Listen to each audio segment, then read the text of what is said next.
Je vous avoue, en tant qu'imam, je sais être le premier responsable des imams, de l'église, des hommes du bois sacré. C'est pas facile au Mali. Grand frère, merci pour tous les sacrifices que vous faites à la longueur des journées afin de défendre la cause de nos valeurs religieuses et traditionnelles auprès des autorités du pays. Merci pour cet engagement. Je salue aussi très respectueusement la présence de mon grand frère, ami et surtout un grand soutien à l'imam Diarra depuis un très bon moment. Je nomme ici M.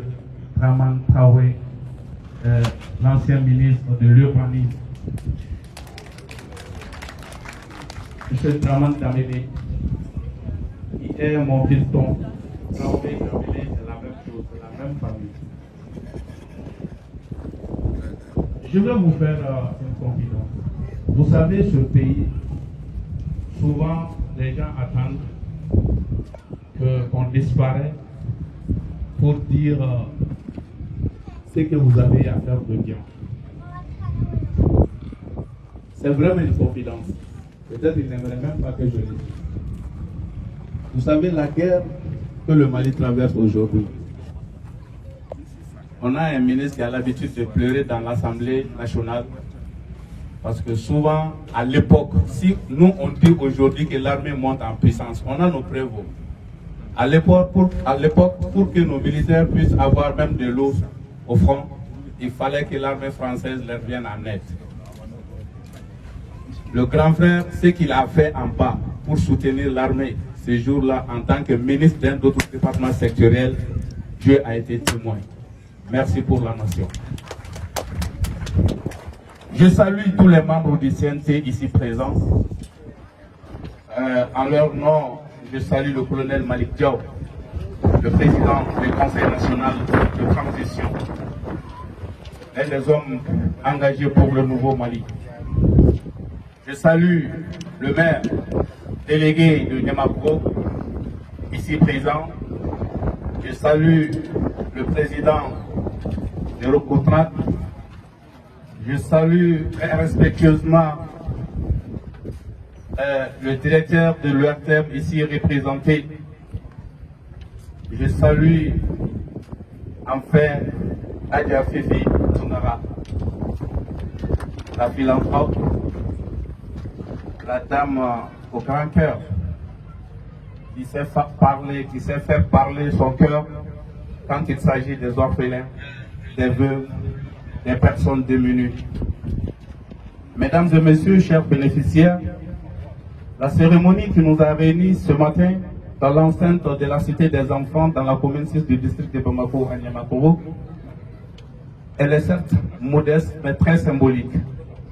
Il s'agit d'inciter d'autres philanthropes, d'autres personnes de bonne volonté à accompagner l'État dans ses œuvres. Nous avons dit cette transition,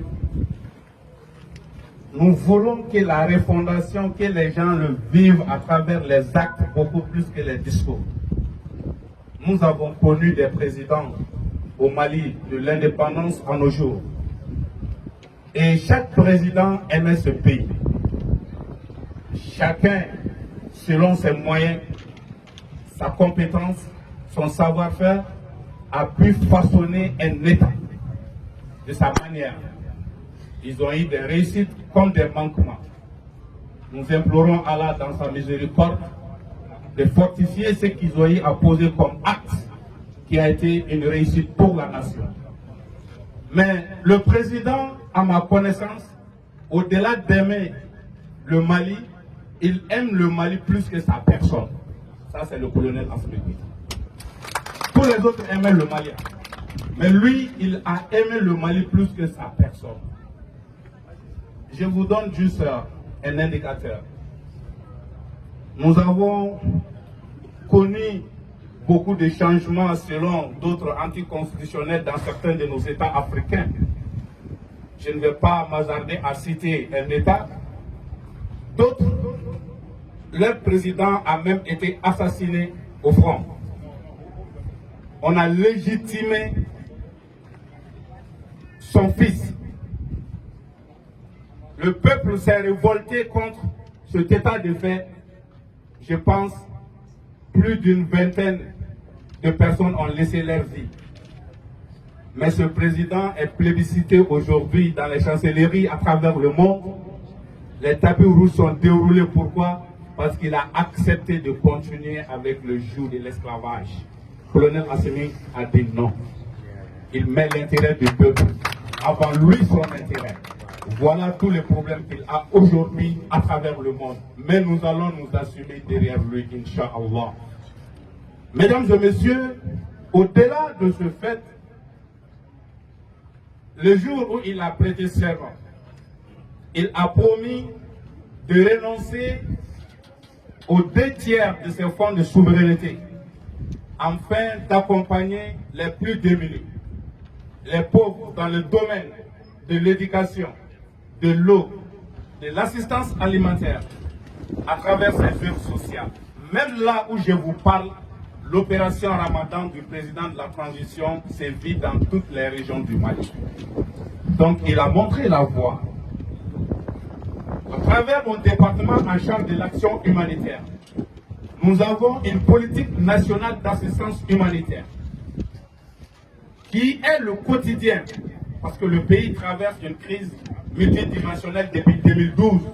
Nous avons 5,9 millions de personnes qui ont besoin d'assistance humanitaire aujourd'hui en territoire du Mali, dont plus de 412 000 personnes de déplacés internes, 192 000 de réfugiés qui vivent essentiellement en Mauritanie, au Burkina Faso et au Niger.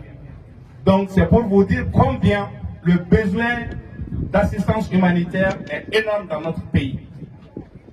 Nous avons le département des affaires religieuses, parce que l'humanitaire et la religion, c'est comme on le dit, c'est deux jumeaux qui marchent ensemble. Pendant ce mois de Ramadan, le département des affaires religieuses aussi assiste tous les jours pratiquement les personnes démunies. D'où la présence de mon grand frère ici pour assister à cette cérémonie. En cela, nous avons dit, l'État fait des efforts. C'est notre devoir d'assister, de protéger les personnes et les biens qui vivent sur le terroir du Mali.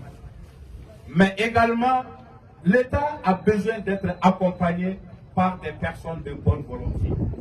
Adja Fifi, elle vient de le dire tout de suite. Elle a fait beaucoup d'actions. Le ministre de la Communication m'a parlé d'elle. J'ai dit oui, j'ai vu certaines de ses actions. Quand elle m'en a approché, j'ai dit aujourd'hui, il y a deux manières, je parle sous le contrôle de mon grand frère qui est docteur en islam, il y a deux manières de donner le monde. Il y a une manière où il est bon de cacher, mais il y a une autre où il est bon de montrer. Ça incite d'autres personnes à emboîter votre pas, à vous imiter. Et chaque personne qui verra ce matin, l'événement de ce matin, et qu'il va faire la même chose, Fifi Tungara aura des hasanats à travers lui, ses œuvres, sans pourtant y participer. Donc c'est pour vous dire, une fois de plus, vous avez devant vous un ministre très comblé qui a accepté d'être là, Inch'Allah. Je vais prendre arrêter là avec la langue de Molière qui nous fatigue trop pour essayer de résumer, Inch'Allah, en langue nationale